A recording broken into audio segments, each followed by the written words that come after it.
rivers that make Johnson City a lovely place to live. It's a beautiful day here in Johnson City. We are in what I just discovered is the old Parks Belk building at Market Street Media. I'm with my friend Leighton Hart on the digital world over there hanging out, and another good friend of mine, Will Graybeal. How are you doing this morning, Will? I'm fantastic, Colin. Well, thanks for coming in. Thanks for spending some time with me this morning. And I'm excited to let our audience know a little bit about you. So tell me a little bit about yourself and where you grew up. Yeah. Just give me a little Will Graybeal backstory. I can do it. So as we talked earlier coming in here, my family's been in Johnson City for 4 generations. Oh, So wow. my great-grandparents came over around the Depression era from Creston, North Carolina, Okay. which is like Mountain City Trade, Yeah. Ashe County, that kind of thing. If you've seen Southern Justice, that's Ashe County. Gotcha. So they've been over here. They worked actually for the city, and they used to ride. They lived in Gray in Sulphur Springs, that area, and they rode the train from Gray Station to Johnson City Oh, wow. back in the 30s or whatever. And then my grandfather was born in 32, I believe, in Pennsylvania. He kind of moved around a little bit, then came back here. And he started what is Bristol Orthodontics and Prosthetics now, but he started Kingsport Brace and Limb in 1975. After he worked for another company for a few years. Okay. 1975. I was 2 years old at that point. Okay. Yeah, I wasn't born yet. Wasn't even thought of. In fact, as we were talking You were earlier, a youngster. 1978, when I was born in this very building, my dad was actually remodeling or tearing apart the old Parks Belk building. Gotcha. And we built a couple houses with Brian Winston. In our first house, we actually put some of the light fixtures from this very building That's in cool. that house, just to kind of, be nostalgic, whatever. That's awesome. But so yeah, that's how my family got to Johnson City, all these different generations and uncles and that kind of stuff. But I grew up in Gray, born in Gray, born in the old Johnson City Hospital, actually. My sister was born there. Okay. Yeah. My dad was there, born there, and I was born there. And then, of course, they tore it down, or part of it down. Well, yeah. And then, grew up in Gray and traveled to Johnson City with my mom. She used to clean houses for a bunch of people. So I used to travel around and knew the area as far as Johnson City goes. That's where we came to shop. And of course, downtown wasn't anything back then, not like it is now. Right. But the mall and, where Walmart was, all the stuff that we would shop at was over there. And then met my wife in college at ETSU through a friend that we kind of figured out we were mutual friends with, Andrea Russell now. Yes. Brody. Yeah. And so met her through ETSU, and that's been 21 years now this year that we met. Oh, great. And how long have you and Katie is your wife, correct? Yes, that's right. How long have you guys been married? Been married since 2002. Okay. So 18. I can't do the math. Well, May will be 18 years. Awesome. 19 years, sorry. Okay. Yeah, we're 21. Cool. You got us beat by a few. We're 15. Okay. Yeah.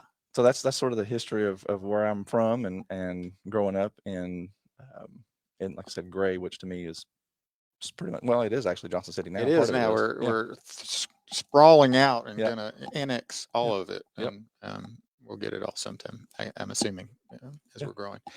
So your great grandfather comes from Creston, North Carolina, over to Johnson City area. Yep. Did he start a prosthetic business then? No, so my grandfather did. Okay. Bob Graybeal. He actually worked, I guess, different jobs and hanging out, working for. I know he was a milk truck driver. He did sanitation stuff for the city of Johnson City. So did his brothers. Oh, cool. So I know that for sure. They're all, like I said, my grandfather and his brothers, all that lived in the Gray area, Sulphur Springs, like Jonesboro kind of thing. And then at some point he got a job, and I've heard different stories. One that he was sort of a used car salesman, jack of all trades, could do anything. He sold a used car to Mr. Philauer, who owned a company called Philauer. Okay. And they did orthotics and prosthetics. It was like sort of he drove from Chattanooga, took the train from Chattanooga to Johnson City and Knoxville and did a clinic, orthotics and prosthetics. And somehow the story I've heard, whether it's true or not, is that he sold a used car to him. They became friends, and he hired him to work in his shop over on Princeton. Okay. And that's where he worked for years. They sold that company out. They sold the patient care side out, and he became a manufacturer at that point. And so my grandfather had been friends with a bunch of doctors in Kingsport, and he opened up an office on Ravine and Broad in Kingsport, which was called Kingsport Brace and Limb. Gotcha. That sign is actually in Rush Street Pizza Company. Oh, that's cool. Yeah, they were friends with those guys. Man, they got some good pizza at Rush Street. Sure do. If you really want deep dish, like Chicago style. Yes, that's right. It'll put you down for a nap right after that. That's what you need to do, carb loading. Yeah. But that's how my family got started in this business. And then my uncle, my dad, mom, everybody always was, my grandmother was always part of this. And then in 2002, I went to work for my dad. Well, in high school, I worked for my dad too. But in 2002, I bought Bristol Orthodontics and Prosthetics for my dad. Okay, so it was Kingsport Brace and Limb. Your dad starts Bristol. 1980. Is that tied to your grandfather's business or kind They were of a separate businesses. Separate business. Yep. Okay. And then you went to work for your dad. Yep. And probably worked for your grandfather as well a little bit. So the cool story about that is I never actually officially worked with him. I just went with him everywhere. He was, sort of my best friend. He was my buddy. Oh. And he took me everywhere he went, to Norton, all these different doctors' offices growing up. I thought it was just okay to go back there and, hang out behind the nurse's desk and read car magazines and stuff. And we were big into cars. And so we always would go out and just ride around and look at stuff like that. And when he died when I was 16, and I went to a church school, so I went to school for 2 years. Really? Where'd you go to school? And down in Georgia. Really? Yep. The Adventist Church School down there. They didn't have, you could only go to 10th grade in Greenville at the time. Okay. And so I ended up having to go away to school for those 2 years, which was sure awesome. They didn't ship you off to military school? No, I was ready to roll. Okay. There's six of us kids, 2 parents in a 3-bedroom, 1-bath trailer in Gray. You're like, hey, it's time to. Yeah, let's see what the world's got to offer. And I got to travel and do a lot of cool stuff. We got to build a church in Belize. That's awesome. So I went away, but he died in the spring. I went away that summer to school, and I was always wanting to be in the music industry. Never had any interest in orthotics and prosthetics, and I had a dream that I was working with him. Huh. And I woke up the next day and I called my dad and I said, hey, when I come home this summer, I want to work in the office. And it's kind of funny that the day I came home that summer, I got dressed up, nice clothes to go see patients with my dad. I was 16 or 17 years old. And he said, where are you going? And I was like, aren't we going to see patients? He said, you're going to Kingsport in the shop. Yeah. And I showed up down there. My uncle Larry Ford, who was like my mentor, he had a broom and a zoot suit was what they called it. It was an old OR suit. Oh, yeah. And they said, here you go, and a mask. And I had to clean the dust room out that had all the junk from making prosthetic legs. Because you're grinding stuff and doing, we'll talk about that. But yeah. So that was my first day working in this field, was grunt work. And he told me, he said, you got to learn from the ground up. Yeah. And I'll never forget that. So if you need to fix a toilet, you need to make a leg, whatever it is, you got to be able to do anything that you would ask your employee to do. And he instilled that in me. And my grandfather was that way too.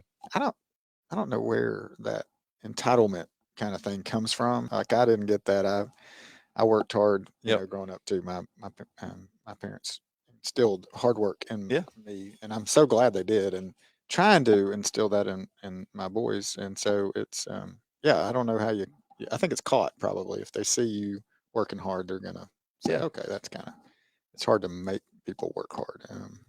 If they haven't learned to do that. Yeah, you got to watch. I saw my dad work very hard. Like I said, my grandfather especially, mowing yards. I worked at the office during the day, and that was a minimum wage job because I was a newbie, and so I mowed yards in the evenings to make extra money because I was fixing up cars and I mowed some neighbors' yards for some cash. Yeah, definitely. Yeah, it really helps you perpetuate. Like, okay, this dollar is worth something. Yeah, a lot of sweat. To mow and weed eat and blow and get it just right for $10, you know. So I'm not just going to throw $10 away. Right. Yeah, cool. Okay, so you went to work for your uncle in the shop. Yep. Tell me, so orthotics, prosthetics, kind of give the audience a little bit of, I mean, that's fancy words. I don't know what they mean exactly, but you do. Yeah. And so when you grow up in it, you don't think anything about it. That's jargon, lingo. So think of prosthetics as anything that replaces a body part. Okay. Orthotics is anything that braces or supports a body part. Okay. So if you hurt your wrist, a wrist splint, that'd be an orthotic device. Gotcha. But if you had a stroke and you didn't have your functioning of your leg anymore, that brace would also be an orthotic device. Gotcha. But if you lose your leg, then we talk prosthetics. Okay. That's just artificial limbs, braces, that kind of thing. That's how you replace it. So when I hear of orthotics, I hear about runners and shoes and all inserts, that fun stuff. All the same thing. Foot orthotics. Gotcha. Do you do that stuff? We do. Okay. Yeah. I didn't know. So Tom Taylor, who we were talking about earlier, a buddy of mine, he coined the slogan. He said, Bristol Orthotics and Prosthetics, from head to toe, you know where to go. We can brace it or replace it. And that just stuck. That was on the air one day. That's fantastic. Stuck. And so Tom, I have to give him a shout for that. And I appreciate that for him. Hopefully he's listening. Yeah. Yeah, that's great. I love that slogan. That's fun. Okay, so you are now the owner of that, and you've helped it grow quite a bit. Yeah. So I went from just office in Bristol. We had one up in Virginia as well. And then eventually went into Kingsport and Greenville, which is where my uncle had a place at the time. And so now it's considered just Bristol Orthotics altogether. That's just easier to be one name. I kind of joke that the Johnson City Honda guy, Johnson City, Yeah. I actually can say Bristol Orthodontics and Prosthetics, Bristol. Johnson City, Greenville, Oh. Kingsport, Bristol. But so That's a mouthful. we have locations in Tennessee, Okay. Bristol, Tennessee, Kingsport, Tennessee, Greenville, Tennessee. Gotcha. And Johnson City was more of a, I guess, a selfish reason. I just wanted to be close to my kids. Yeah. And that was the sole purpose of being there, whether it worked or not. And I just want to be. You want to open an office here? I want to open an office up. I want to be able to be, local and not have to drive all those other places. So I've got great staff, great employees, been with me for years. You're over in the Peerless Center by like Underground Fitness. Yep, and they're right behind us. Right. Yep. Yeah, I know right where you're at. Yep. Across from the Holiday Inn, which they're renovating, which Yep. is nice. So, yeah, good spot. It is. It's busy traffic. Kloger's family, another kind of connection there. They've been here forever. They have. Even down on starting off. I think Gary's grandfather or great grandfather started off here. My family's known them for a year, and it was just a good fit when I met Gary back in 15, I guess, to get started over there. And we just kind of hit it off, and it's a good landlord and a good place for us to be. Yeah. And we're all looking forward to you guys getting the Peerless restaurant open. Yeah. So I think his son is now coming back from UT, and it's going to they're doing a whole new change up of everything. It was perfect time. They've been renovating. It was a perfect to shut a restaurant down. It was last year. Yes. I think that was timing. For sure. Yep. For sure. Okay. So, but you chose to live in Johnson City. Yeah. Because is it the best of the? I'm just kidding. Well, I don't know exactly why for sure, but Katie and I lived in Jonesboro and Telford actually. Yeah. When Aiden, my older son, was born. Yeah. And we just I don't know, I guess because we came to Johnson City to the mall and Target and all that kind of stuff. And we just picked Johnson City. I mean, not really any specific reason. Right. Sort of fell into place. She's from Piney Flat, so not real 100% connection. I don't think I knew that. Yeah, to the city itself. And I think I originally met you guys at Muncie at Upward Basketball. Yeah. I had you in my phone as Reed Graybeal forever. Yeah. And so I'd be like, isn't your name Reed? And you're like, no. Yeah.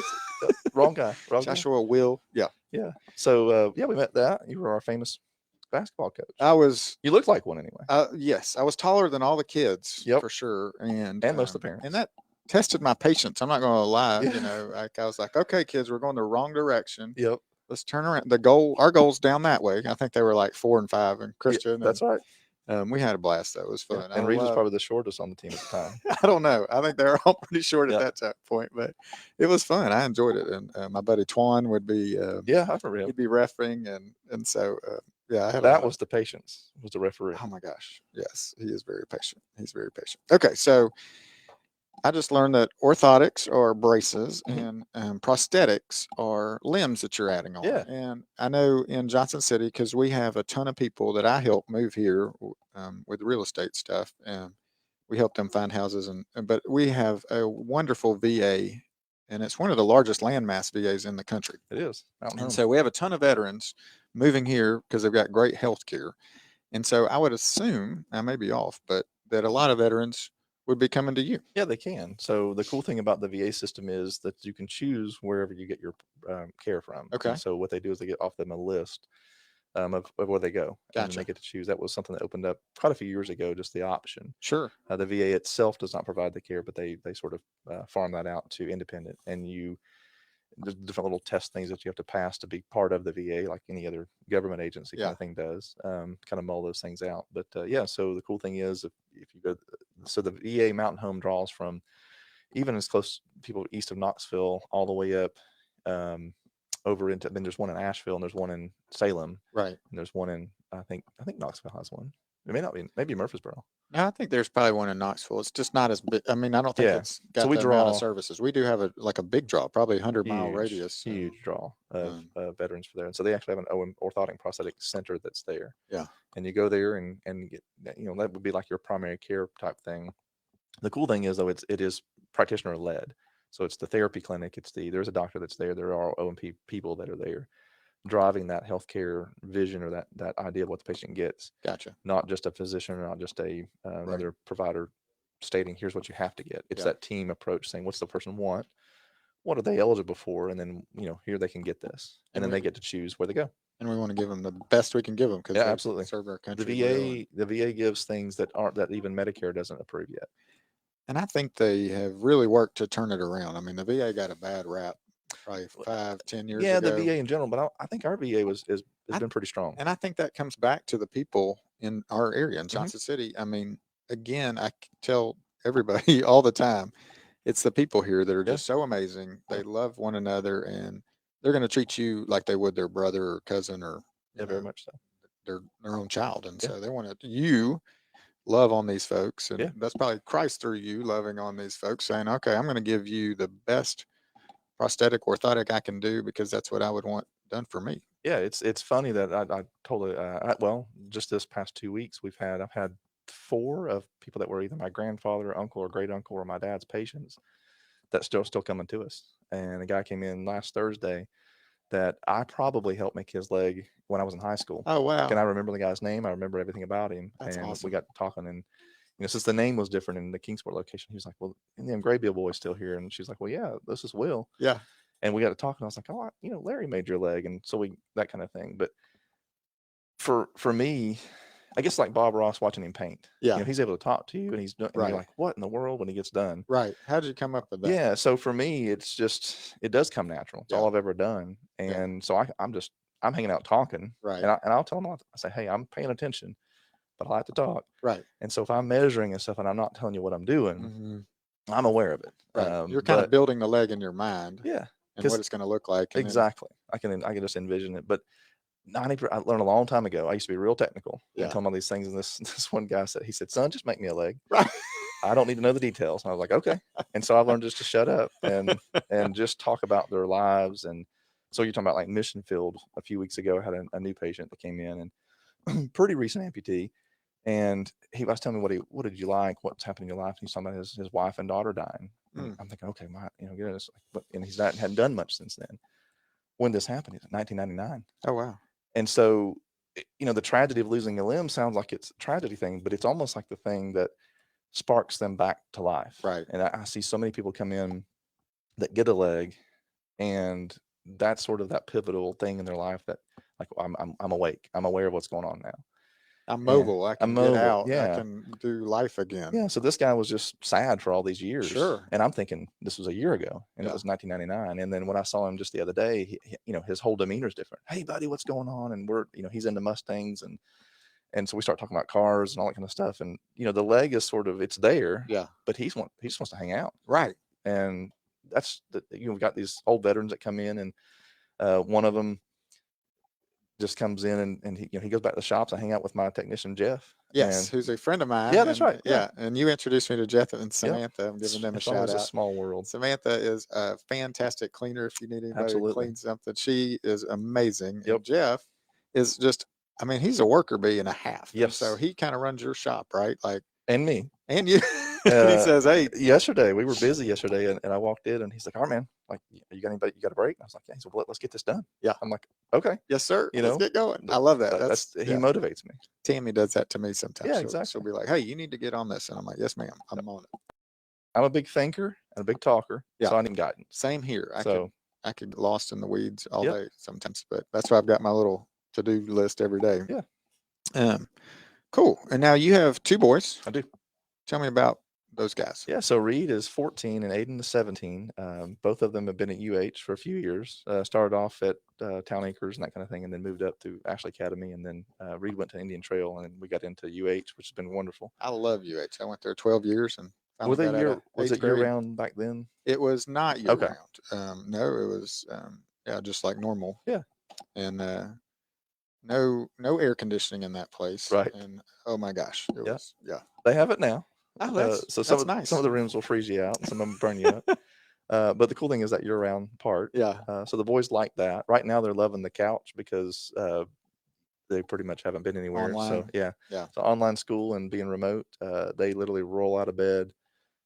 I mean, Reed's 2 feet from the couch to his computer. Aiden's got to walk 15 feet to his. And they've just enjoyed. COVID's been really rough. Yeah. But there's an aspect of it though that as a kid, I mean, Mhm. I would have loved it to happen when I was a kid because Right. you don't have to go to school, and with technology, they've not really missed their friends. They can see them. That's good. And I think that there's probably a lot more monitoring. So I'd say bullying is probably down quite a bit, I would hope. I think so. I still think they get online and do that through social Oh media. yeah. But Yeah. that's one thing I just can't stand. Yep. So hopefully that is, Yeah.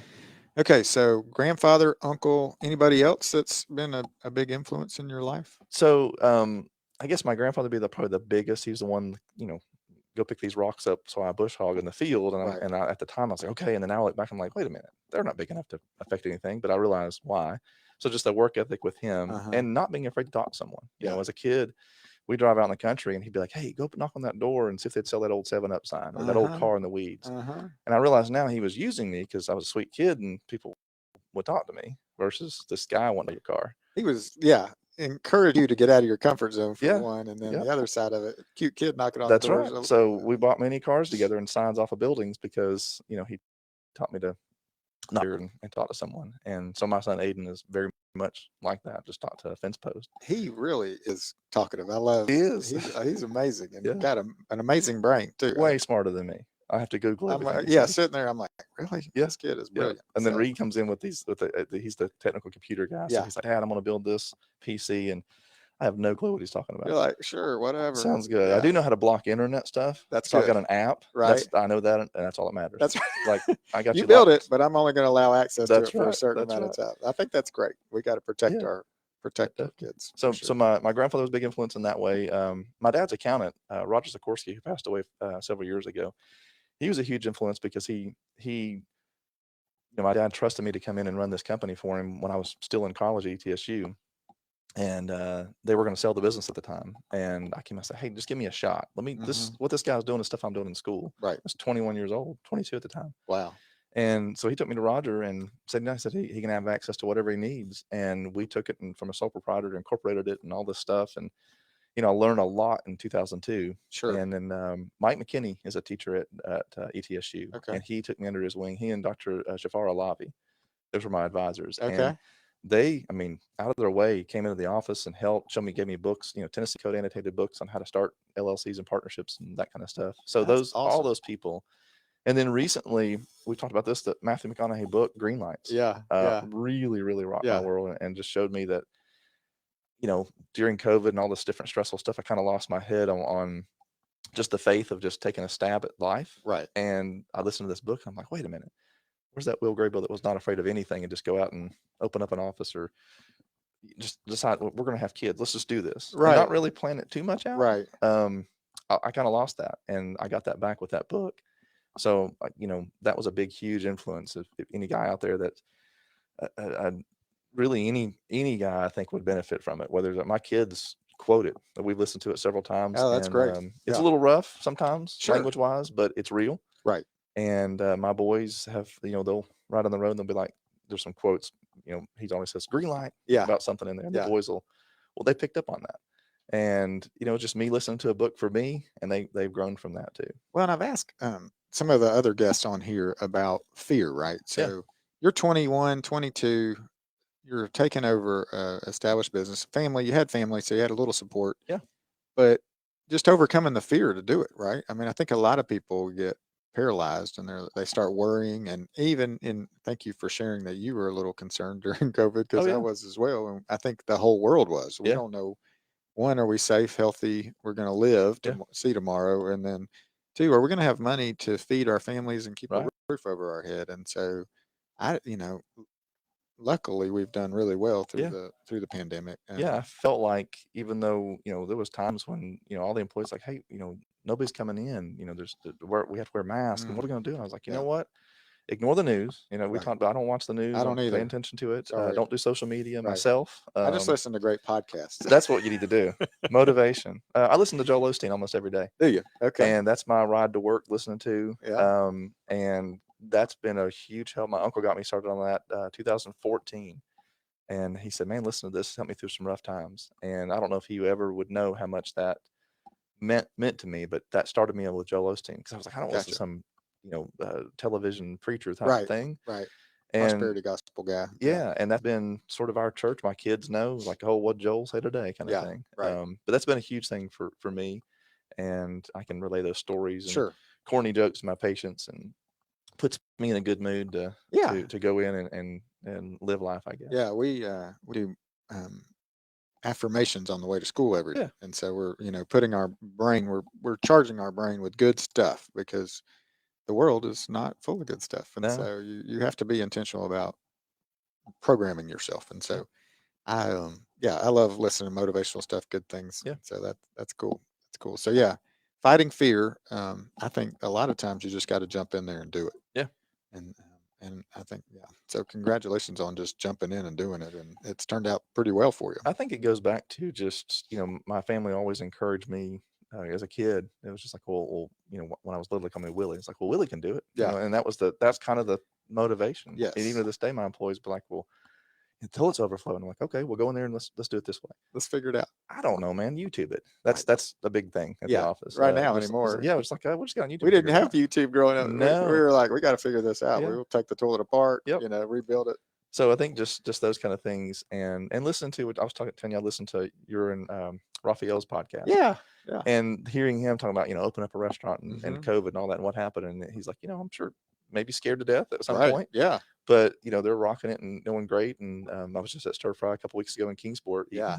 So good. So just hearing other people, sometimes I'll holler at you and sure checking in on you, but a lot of times it's just to hear a good voice and a positive mindset. Yeah. That sometimes you just same here. Like I don't ever get off the phone with you and go, gosh, I'm glad or like I wish I hadn't called him. I'm always glad. My phone battery's about to die because we talked so long. We do. It's great because I love you and your family and love thinking the way that we do, in a positive spot, and how can we make something happen? And you guys have allowed us to help you with real estate over the past definitely few years, we've looked at a lot of houses. We've looked at a few. You guys like looking at a few, and I love that you all are dreamers. You're like, we can rework this. We can make this something. Yeah, Katie, she said that we're a lot like when you go to the pound and you see a dog and you're like, we do that with houses. Yes. We're like, yes. Text Colin. You want to text Colin and see what he says? So we'll drive along, and we've looked at 3 or 4 houses with you easily to buy for ourselves, and then get ready to sell one with you pretty soon. And then we've lived in Highland Ridge since 2007. Yep. Again, another one of those things. We went into an open house. Mike McClanahan and Larry had a house they had built with Jack Blevins was a builder over there. Oh, I love Jack. I grew up with him at Boone's Creek Christian. Oh, okay. So we went into a house on an open house, and Katie literally sat on the floor and said, she calls me Josh. She said, let's buy this house. I'm like, what? You're crazy. And it just so happened that they had dropped the price. Yeah. And I think Mike was out of town or something. Anyway, long story is they ended up swapping us houses, and they bought a house we'd bought in Town Acres, lived there 2 years, gave us way more than we paid for it. Nice. Sort of made it happen for us. Sure. And that got us into a different level of house. Right. Growing up, I never dreamed of that. My dream, truthfully, my mom cleaned house. I love central vac. And then whenever I'd go with my mom to clean, she used to ride me on a Kirby. Oh, yeah, the Kirby. Anybody knows what that is. That's awesome. So central vac was a huge thing for me. And that house had central vac, and I was like, I've arrived. I just knew awesome. it. I was like, I got central vac. That was a big deal. We're big time now, like the like the Clampetts. We're like exactly. That was pretty much what it was. If you would have seen us move in, you'd have think the Clampetts were moving in. We have central vac in our house, and I was like, "This is the coolest thing ever." Yep. It's so quiet. Yep. Yep. It's just it's like modern technology. But they, I think my central vac unit's probably from the 70s. You realize that, right? I am a big nerd. That's my secret. Yep. Okay, so all right, we're getting ready to wrap it up. Yep. What fires you up, Will? I would say, travel is a huge thing. We do like to travel. We like to travel. Yeah. But fires me up, I like seeing people succeed.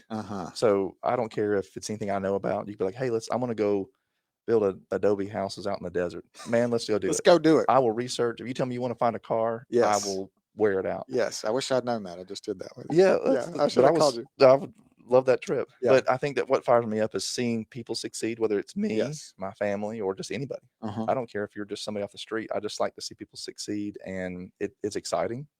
Yeah. So I think that's probably the biggest thing that fires me up. Yeah. An idea or a dream.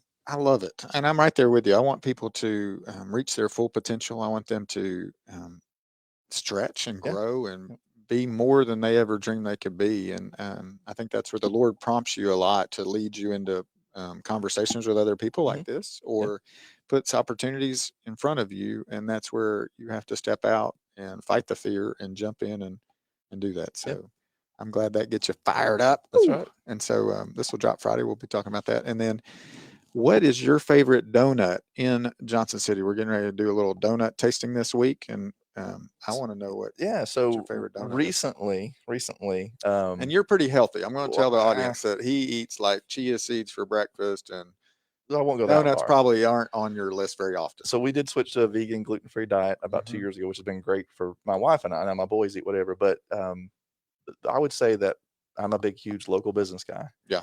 But I would think Peggy Ann's Bakery has the best of anything. And so when we get something, if I'm going to go out marketing, when I try to go hit Peggy Ann's or, Oh my gosh, in Greenville or here in Johnson City. Just a plain glazed donut. Yep. Just you're just like, okay, that's all I need. And they've got stuff. Oh my gosh. Katie bought some stuff for one of our mutual friends the other day for her birthday. And I was like, even though I don't eat it, I was like, oh, let's get this or that or whatever. Right. And so we ended up getting the boys a couple things there, but I think Aiden got a cream cheese Danish from there. Yes. And so I think just, again, trying to support local businesses I'm a big Peggy Ann's fan. But Peggy Ann's it's just real good food, and you just can't beat it. Yeah. No, we put out a bracket, and we got submissions from around the area, and Peggy Ann's was number one. Okay. So we got more suggestions from Peggy Ann's. So very cool. Oddly, most of them are local. Like we got Ruthie Ann's and Daylight and different ones around that were local, more local than not. Yeah. So I'm excited about eating donuts, and I'm glad Peggy Ann's is on the list. That's right. Okay. Well, is there anything I forgot to ask you that you'd be like, oh, I wish I could talk about this or anything like that? I think we talked a lot, but I will say you asked me on the show, what's the one thing? What was it? The one thing that you would do if you? Yeah. What would be if you were going to start out a business in orthotics? What would you do first, or what wish you had done that you didn't do? Worry less. I love it. Yeah, the Mark Twain quoted, I'll ruin it, but it said something about like basically all these horrible things are going to happen. By the time he was 21, they never happened. Right. So most of the stuff that you think of that are like, oh, this is going to fail. And that's stuff that as an entrepreneur, you wake up in the middle of the night, cold sweats. Like, what did I just do? Yeah. And then you look back 10 years later, like, oh man, I'm glad I did that. Yeah. So we're just worry less. That's just a problem that I have. I love that quote. I'm worried about many things in my life, most of which didn't ever happen. That's it. Never happened. Yeah. And so, well, thank you for coming in. Thank you for supporting the Colin and Carly group with your real estate business. Yes, sir. We are so excited to help you, and we just love you guys. And hopefully, if you need any orthotics or prosthetics, you'll reach out to my friend Will Graybeal, because they are fantastic, and Jeff Spencer will help shape it and make it perfect for you. And I know that they'll just love you through that whole process. And so there'll be a link on our website where you can go to meet Will and listen to this podcast. And so if you're out there in the world and you're listening, we thank you for listening. We thank you for being a part of the Johnson City Living podcast today. Thanks, Will, and have a great day. Thanks, Colin. See you, buddy.